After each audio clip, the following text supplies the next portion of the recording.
आज मोर घरे बनला बढ़िया बढ़िया आइटम पूरा देसी आमर ओडिया खाना। आफ्टर ऑल ओडिया मानकर डिशेस रे कण कमी रही।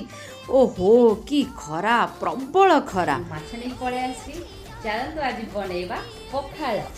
माछ को फटाफट धोई मु फ्राई कर दी थी। पूरा गर्मा गरम माछ रेडी। खाली माछ भजा कौन पखाल जमीब साइड आइटम तो बनैबा को पड़ी। गोटे भेंडी पोटल मसला वाला करिया सिझेबा को बसई देली। एपटे देखंतु छुई को बहुत बढ़िया भाबरे लंबा लंबा गिरी काटी भेंडी पोटल मोर रेडी। वाह आइडिया गोटे गोली रे दीटा शिकार भेंडी पोटल प्लस छुई पे गोटे मसला रेडी कर देबी। एका बेले बेसी करी मसला बनई देली तेल पकई देली। देखंतु बाटिकी रखिथिबा मसला पकई देली धनिया गुंडा जीरा गुंडा लंका गुंडा हल्दी गुंडा ता संगे टमाटो काटी पकई देली। एपटे देखंतु तादर किछि मसला काढी रखिदेली गोटा भाजिबा पाई।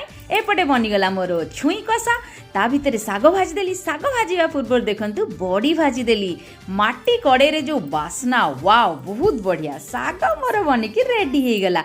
एपटे देखंतु पोटल भितर मंजी गुडी काढ़ी देकी मसला गुड़िक पूरे देली। भेंडी किसी बाहर करने को पड़े नहीं भली गोटे पर गोटे तेल गरम है थोईदेली डीप फ्राए न करी यही भली भाजिकी खाइले यार स्मेल आउ टेस्ट भी बहुत बढ़िया देह पाई मध्य हितकर। तापर स्टार्ट करदेली मेन जिनस जोटा कि पखाल रे छुंक दबा। देखंतु तो तेल पकईदेली तादरे सोरिष अदा छेचिकी पकईदेबे भुर्संग पत्र कंचा लंका टिके फ्राए हैला परे होममेड दही मु बनैकी रखिदेली। आपण चाहेले पैकेट दही यूज करि पारे पकईदेली। देखंतु ठंडा हैला परे पखाल रे छुंकटा पकईदेबे नले दहीटा फाटी जीव। वाओ कि वासना पखाल पूरा रेडी।